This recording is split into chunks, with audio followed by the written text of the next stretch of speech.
toye lisusu na mokolo mwa lelo kopartage na bino actualité politique et etali mboka na biso la République démocratique du Congo. Nalobaka ngo ntango nyonso soki omoni ndoki belela avant ete molongo na yo mokauka. Eza na baku oyo baza koplanifie contre la République démocratique du Congo.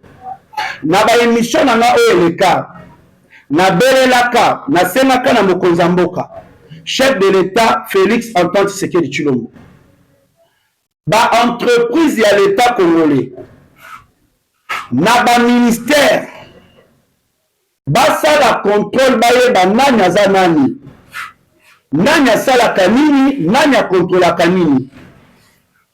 Car bato oyo lelo baza kobundisa Congo, bato oyo lelo basimbeli mboka ya Congo mandoki, bato oyo lelo bakotangisa makila bakongolais, bato oyo lelo bakoluka liwa ya chef de l'État, bato wana bacha bato na bango na ba société ya l'État, bainstala bato na bango awa na Kinshasa. Bato oyo bango bazwi bainstala bato wana baza ba membre ya ba M23 lolenge moko na ba oyo bainstala bango.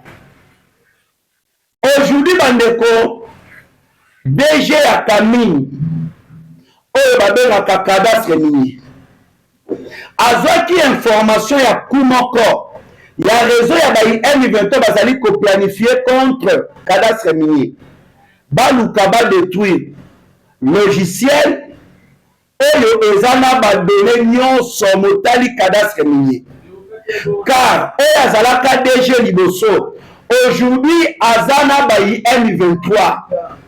C'est par là que l'actuel DG aye kosala permutation pour alongola baye oyo bazali pene ya logiciel wana baye oyo yaza na contrôle na bango te acha bango musika azwa baye oyo yaza na contrôle na bango acha bango pene pona ko sauver bandeko badétruire babebisa badone wana te directement bandeko réseaux sociaux et s'enflammer contre le DG à cadastre minier. Pour baye oyo bazali ko attaquer eza bayi M23 bandeko tobeta lisolo yango awa toko solo la dossier ya ba jeune oyo babimaki basalaki ba vidéo na ba TikTok banibengaki ba Gaulois bamisusu ba Gauloise bafingaki chef de l'État bafingaki Maman Denise bafingaki Maman Marc Salo après que le ministre de la Justice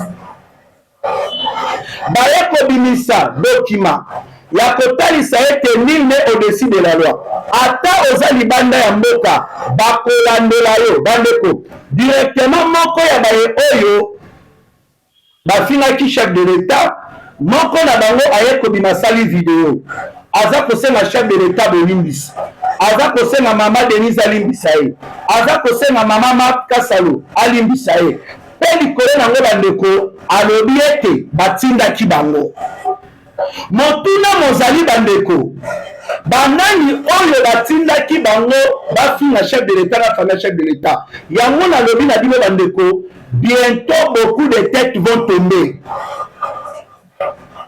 ebele na baye oyo bazali pembe na chef de l'État ebele na baye oyo baza na gouvernement baza kosala comme ici baza na chef de l'État or que en réalité bazali na chef de l'État te tokobeta lisolo yango awa.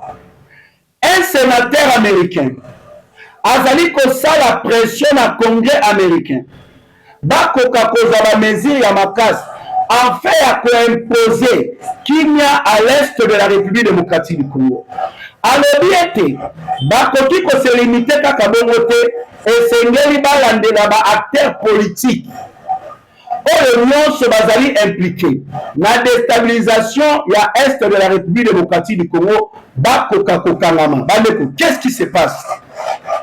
Le président français Emmanuel Macron auti kobima alobi bandeko atalisi par rapport ya ba pays oyo bazali kobongama pona ko sanctionner Rwanda après États-Unis d'Amérique.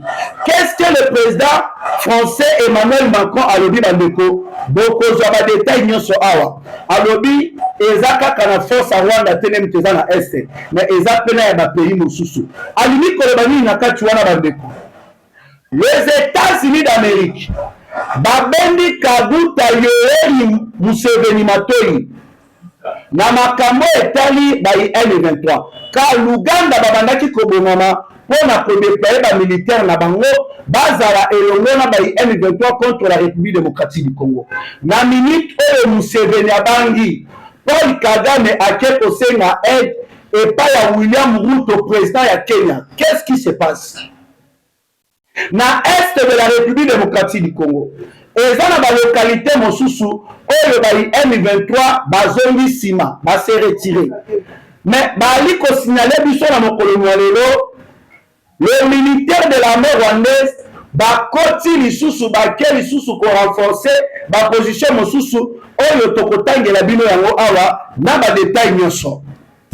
Tokosolola lisusu concernant baye oyo batravaille côté à Joseph Kabila pendant 18 ans. Tozali komona Raymond Chibanda, tozali komona Néhémie Moulanya, Tarsis Loseke et Moïse Nyarugabo. Batravaille na Kabila bangonde bazali ba hauteur to ba cause ya problème to a traverser aujourd'hui. Bangonde bazali ba cause ya chute ya mboka ya Congo. Aujourd'hui ba komi benga ete bazala libérateur. Balingi kolobani na kati wana bandeko tokosolola yango awa elongo moko na bino na émission mokolo lelo na KN8 télévision aussi na Petrouza télévision. Bonjour et bonsoir. Chers fidèles internautes de partout dans le monde, ezali ko dépendre na ngonga oyo bozeli émission mokolo lelo na li ko senga na ba congolais de partout dans le monde. Bon like vraiment émission au pour la sécuriser yango. Bon s'abonner pour prochainement pour ko kozanga te ba révélation to yakana yango. Bon partager émission et comme la ba congolais de partout dans le monde ba ko koyeba qu'est-ce qui se passe en réalité na mboka ya Congo. Le diaspora congolais de partout dans le monde nzoto libanda ya mboka memolema na kati ya mboka ya Congo oyo ekoma bilei na bino ya tango nyonso ya koluka koyeba Congo elalaki ndenge nini, Congo elamuki ndenge nini, pe mambi matali politique ya Congo makambo bozali kolekalo lenge kali. Voilà, sans plus tarder bandeko tobanda na point ya liboso dossier motali DG ya cadastre minier. Bokomona na ba réseaux sociaux bazali kofinga DG ya cadastre minier, baza kofinga famille ya chef de l'État. Pourquoi ba kofinga DG ya cadastre minier? Azali bof ya Christian Tshisekedi, si je ne me trompe pas. Abala na famille ya président de la République Félix Antoine Tshisekedi Tshilombo. Oyo azalaka DG ya cadastre minier. Le monsieur en question a installé un réseau ya bayi M23 kuna. Aujourd'hui bandeko DG wana aza na bayi M23 nommé par ba M23 na ba zone o ba M23 ba ko contrôler. L'actuel DG ya cadastre minier ayaki kozwa information ya planification ya réseau ya bayi M23 installé na cadastre minier baluka babebisa serveur oyo ezali kuna logiciel owana bandeko etondi badone ebele ya cadastre minier badétruire yango. Danger ezali bandeko soki réseau ya bayi M23 baréussi kodétruire yango mpona kozongisa lisusu badone ebele mpona kosangisa badete ya makambo nyonso ekomema biso plus de 10 ans bandeko, plus de 10 ans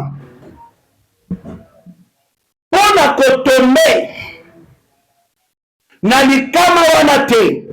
C'est par là que le DG ya cadastre minier aye kozwa décision ya kosala permutation ya kolongola baye oyo bazali pene ya logiciel wana atia bango mosika azwa baye oyo yaza na contrôle na bango atia bango pembeni. Décision wana bandeko baye ya liboso oyo batelemeli yango baya liboso oyo bazali koattake DG ya cadastre minier ezali bacommunicateur numérique ya M23. Motuna mozali pourquoi permutation wana ecréer panique epai ya M23 kino na niveau bafinga actuel DG ya cadastre minier bafinga famille mobimba ya chef de l'État eloko nini vraiment bango babandaki kosatandre bazwa kuna bandeko kuna bango déjouer kuna bango je dis bien déjouer.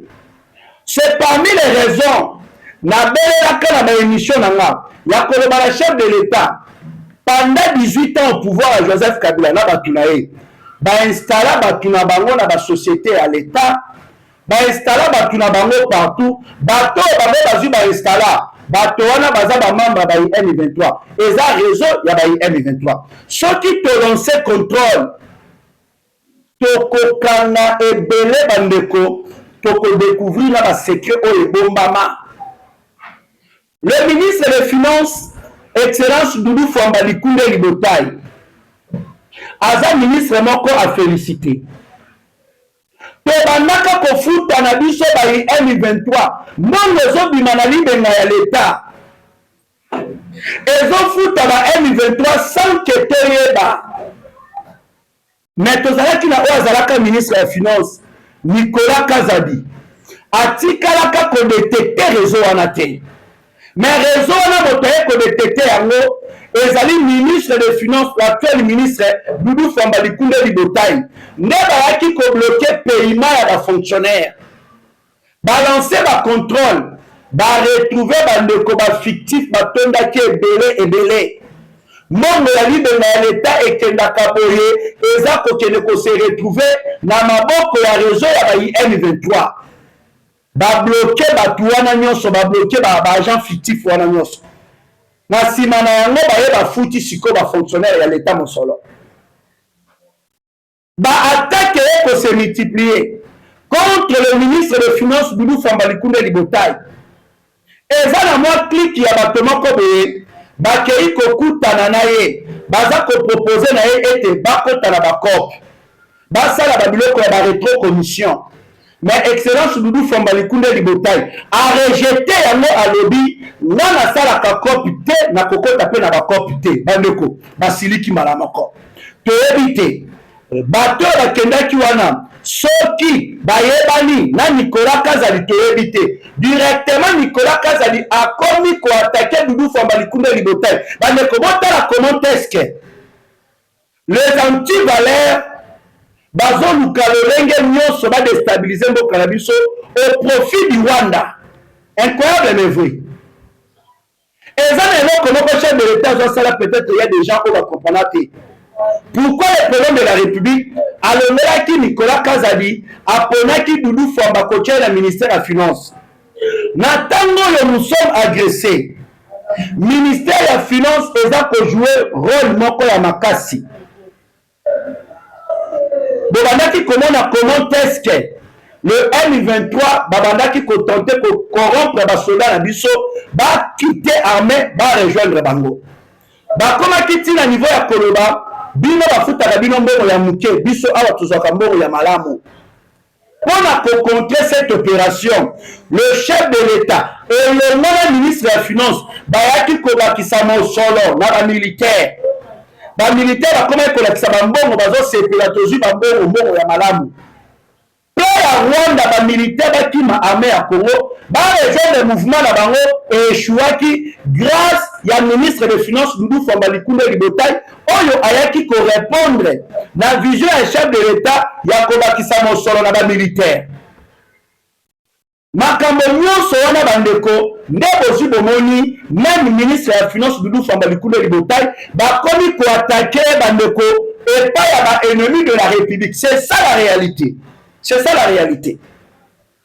Yango nasenaka na bakongolais tozala prudent totombe na manipulation ya barwandais te manipulation ya baennemi de la République te. C'est pour cela nalobaka ngo ntango nyonso tokolembe te tokokanga maboko te tokobanda kozala ntango nyonso liboso ya baetamberike na bino toexplikaka bino réalité ya makambo oyo boyoki eza nini oyo bomoni eza ndenge nini boyeba makambo eza boye mpo bawande bamanipule bino te. Boutaki kolanda après conférence de presse ya président Félix Antoine Tshisekedi Tshilombo, les ennemis de la République babandaki koluka bisika nini oyo bakoki koatake nango chef de l'État. Batali koto chef de l'État frappé bango, batali koto a frappé bango, batali koto a frappé bango. C'est par là bayaki kosangisa bapeti na bango libanda ya mboka, bapesi bango bamosolo po bafinga mokonzi ya mboka, bafinga famille ya chef de l'État, bakotisa tribalisme, batelemela makambo etali changement de la constitution, soi-disant ke oyo Tshisekedi ye atalisi ete alingi fali ke alingi fere te.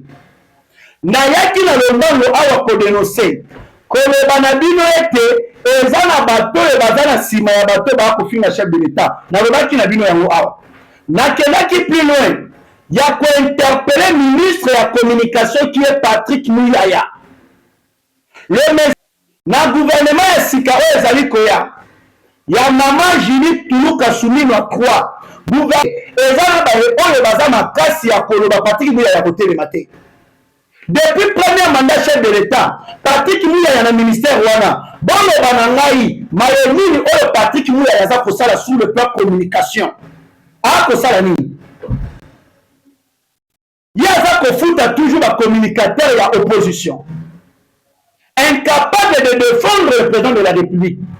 On attaque le chef de l'État, le ministre de communication qui est Patrick Muyaya, silence radio. Na lobeli yango awa na multiplier la vidéo. C'est par là que je viens de tomber na maye oyo Patrick Muyaya awuti koloba po botala hypocrisie.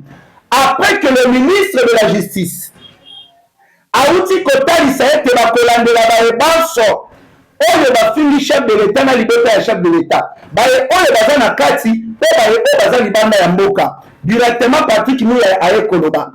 Le ministre de la communication a averti que les auteurs de propos injurieux ou diffamatoires visant les institutions congolaises sur les réseaux sociaux, y compris depuis l'étranger, bakolandela bango na justice. Là c'est Patrick Muyaya.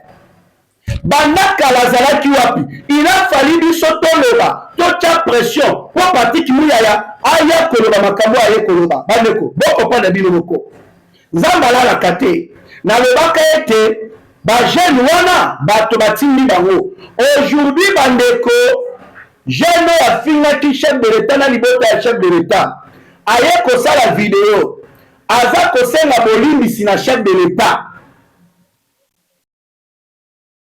asengi bolimbisi na chef de l'État, alobi chef de l'État limbisa ye, mama Denise alimbisa ye, mama Makasalu alimbisa ye, alobi eza bato nde batindaki bango, batindaki ye, batindaki bango.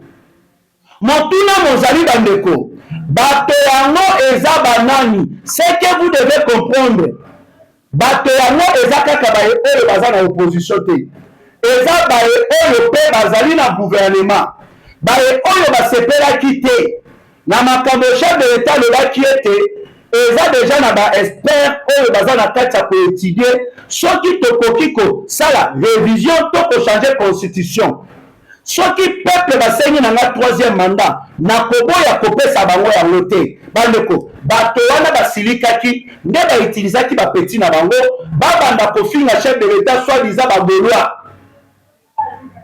bakotisa tribalisme, balekisa message contre le changement de la constitution. C'était ça but na bango bandeko. Aujourd'hui jeune wana tubela lobi batindaki bango tolobaka monoko na biso nganga nalobaka ntango nyonso tolansaka ba-investigation basource na biso trompaka biso rarement. Nalobaka yango aujourd'hui bandeko bopesi biso raison.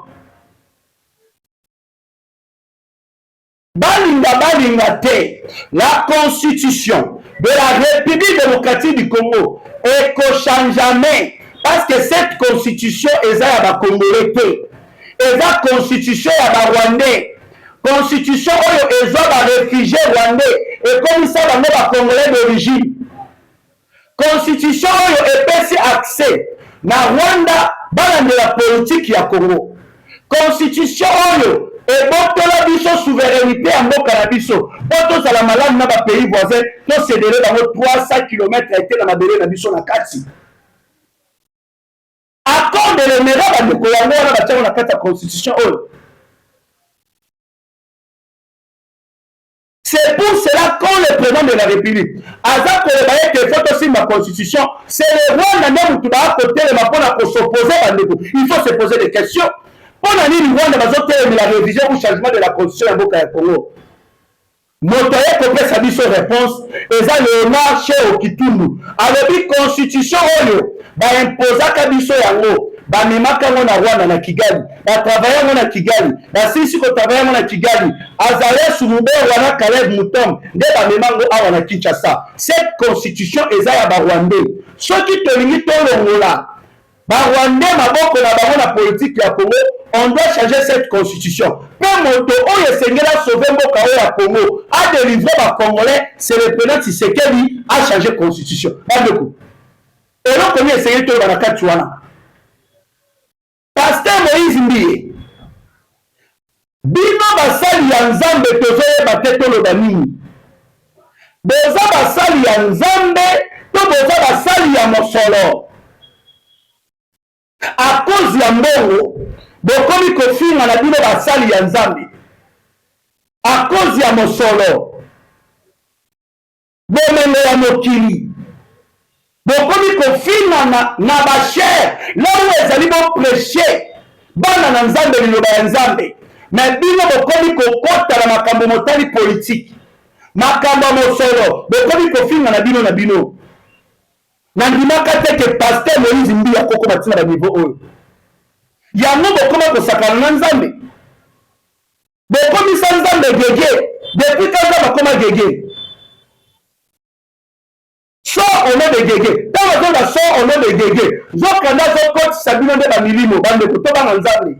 Oyo nyonso ezali ba signe ya fin du monde. Là je le dis ba signe ya fin du monde. Ba pasteur batiki makambo Nzambe bakoti na bakopa bambongo. Bande tozo kende wapi? Et puis babiswana na bino bozo kotsa kaka constitution pona ba Congolais batelema babona comme si makama constitution comme kopa mbongo. Eza mission na bino. Toloba toloba te esengeli toloba. Pour ceux qui tolobi te peut-être ezala bato mosusu bakoloba lelo la biso te. Bato baza makasi na makama ko manipuler ba Congolais. Mais ce que j'ai aimé aye correctifier maloba na ye mosusu na top Congo. Atalisi ete azali contre révision tout changement de la constitution te. Alobi soki esengeli ba changer ngata plus de 50 fois. Pour l'intérêt à Congo, pour sauver Congo, il y a qui coûte le mélange en côté.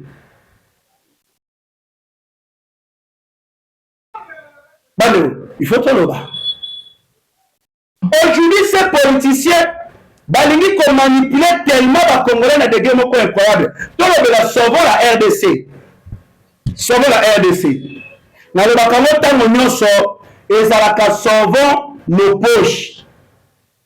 Sauvons nos poches, sauvons le Rwanda. Bato oyo va travailler na Joseph Kabila pendant 18 ans. Tozali komona Raymond Chibanda, Nemi Mulanya, Tarsis Loseke et Moïse Nyarugabo. Kaka le même bateau bazali cause il y a malheur où ils ont comme la mboka ya Congo. Les gens qui ont vécu ce pays pendant 18 ans. Aujourd'hui, kaka bango basangani na ba M23 pour la kotanisa makila ba Congolais. Par rapport à ça komi benga ete bazali ba sauver bandeko. Bato ba comment na biso comme si toza bazoba. Nani ngoko bena Moïse Nyarugabo bazali sauver. Nani ngoko bena Raymond Chibanda bazali sauver. Azala ministre des Affaires étrangères. Mais bato bakina ko signer ba accord na ba M23. Ya kote kamboka. Nani oya koki ko benga lelo Tarsis Loseke azali sauver. Bandeko, les mêmes gens qui ont depuis ce pays, et ce sont toujours ces mêmes gens qui prétendent être aujourd'hui les sauveurs de la République démocratique du Congo. Pas congolais. tokeba na manipulation oyo elekate totikela tante na manipulation oyo ngana kobanda kozala natalisaka bino sauvant la RDC eza sauvant le poche sauvant le Rwanda, c'est ça la réalité. Ezala Raymond Chibanda, ezala Moïse Nyarugabo, ezala Tarsis Loseke, ce sont les ennemis de la République, ce sont les gens qui ont détruit ce pays à côté de Joseph Kabila pendant 18 ans. Ceux qui balobi bakanga Kabila bakim bamabenyo sasali na mboka oyo ya Congo bato wana pe seye pe bakanga bango. Les États-Unis d'Amérique, Tokoti, na dosa ba américain. Bandero. Qu'est-ce qui se passe? Les États-Unis d'Amérique et le Rwanda va imposer la paix en République démocratique du Congo. La guerre à l'est de la République démocratique du Congo, ils ont continué.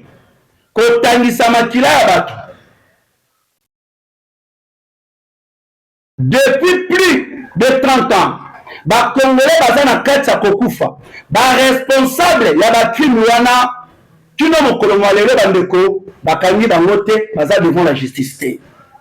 C'est par là un sénateur américain au nom de Graham azali ko exercer de pression au Congrès américain. Ya koloba na bango bazwa ba mesures concrètes bakanga tous les responsables ya ba crime oyo ezali kosalema à l'est de la République démocratique du Congo.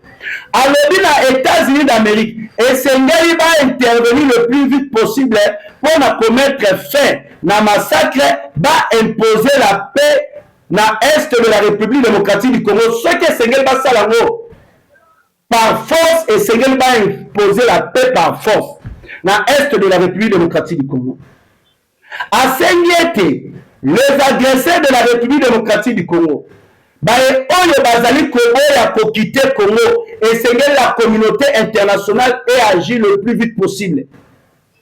Alobi, acteurs politiques, on bazali impliqué na déstabilisation est de la République démocratique du Congo et sengeli balandela bango babanda kokangama. Là nous voyons Kabila, Moïse Nyarugabo, Denis Sesanga, bino na ba Frank Diongo, bino nyonso, même na Kabunda Kabundi.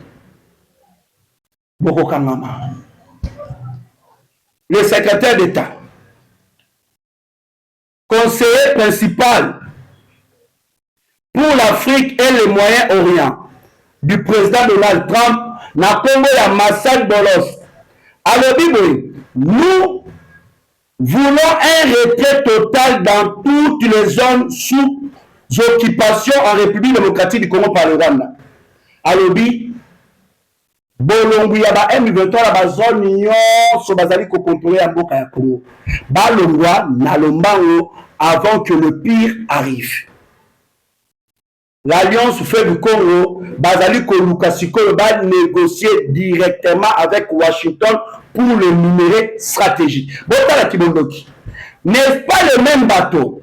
Le bateau qui n'est Tshisekedi a vendu le pays chez les Américains. Aujourd'hui, le même bateau, Bazali ko négocier direct dans Washington pour battre à Washington le numéro stratégique. Les États-Unis d'Amérique m'ont rejeté en haut. Balobi na bango biso to négociakana ba terroriste té. Vous devez quitter le plus vite possible car si cette fois-ci négociation est échouée, to ko déployer ba troupe na biso pour ba neutraliser bino. Banderos. Makameza le yango wana. Et Kabuta Yeri Museveni. Na ko ba bino bandeko mboka o ya Congo déjà été kamaki. Ceux qui président Tshisekedi, ceux qui président américain Donald Trump, bandeko, je vous assure, mboka ya Congo déjà été kamaki. Et tikalaki kakamuke, le tout va proclamer un état du sud Kivu, le président congolais. Ceux qui activa qui plan na Washington mbele na minute bandeko na ngai ba parti wana nyonso ilaki za la proclamer comme république mosusu. Aujourd'hui la diplomatie, il y a président Félix Antoine Tshisekedi Tshilombo est bloqué Kabuta Yoweri Museveni. Pendant que Paul Kagame accueilli na Kenya on a contenté, il y a qu'à s'assurer la loyauté de William Ruto. Côté de Museveni, les États-Unis d'Amérique va bloquer, va s'initier accord dans la République démocratique du Congo, enfin il y a qu'à renforcer le lien dans la République démocratique du Congo. Et Museveni aurait promis de ne pas envoyer des troupes ougandaises pour soutenir le FDLR dans l'Est de la République démocratique du Congo. Après avoir signé l'accord, de ne plus soutenir le Rwanda, Museveni a promis à l'Américain, c'était prévu à Tinga la troupe naïe, qui ne soutenir le M23, le FDLR, à côté de l'issue sous la troupe Wanate. À côté de l'issue de la troupe Wanate. Museveni bloqué. Dans le bina bino de kaka mambu masobele mambu ma bouleversé.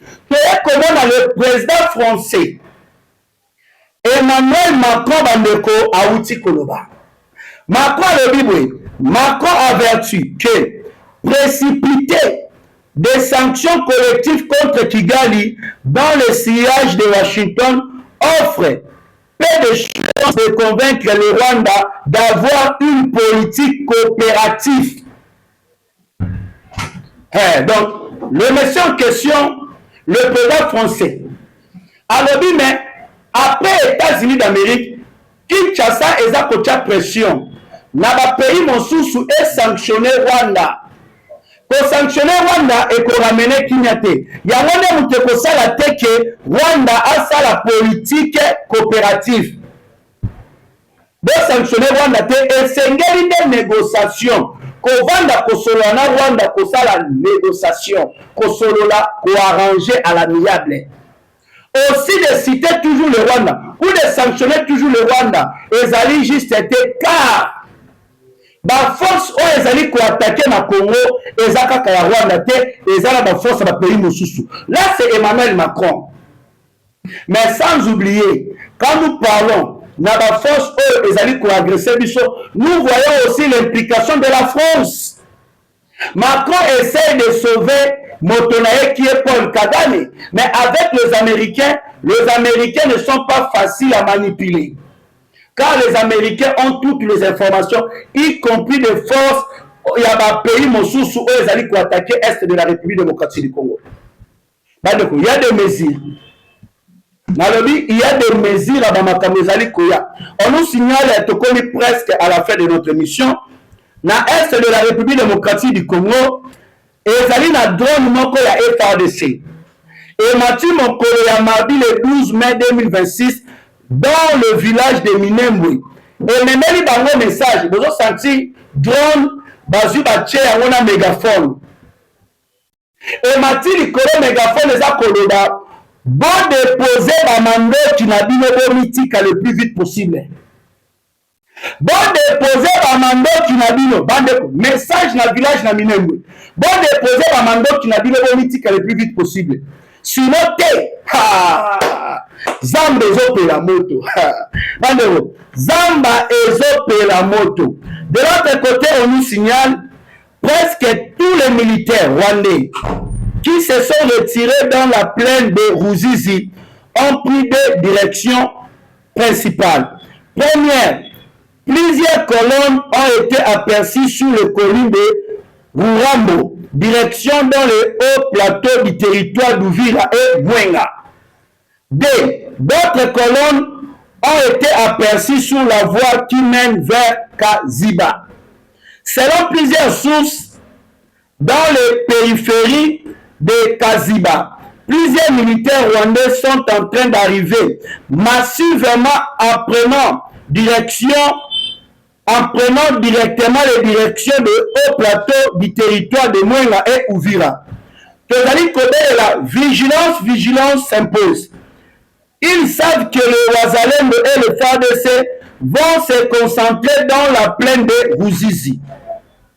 Comme ils veillent avancer sur les axes Mwenga, Bunyakiri et Walikale, Kisangani, nous devons prendre la ville de Bukavu pour couper leur ligne de ravitaillement. Donc, Esengeli Tozwa, Bukavu poto kata ligne ya ravitaillement na bango.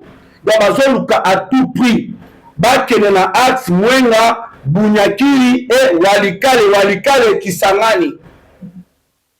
FARDC na bawazalendo vigilance poto contrer coup ya ba élément rwandais du M23 parce que bato pona kolonga na maloba te mais na ko frapper bango.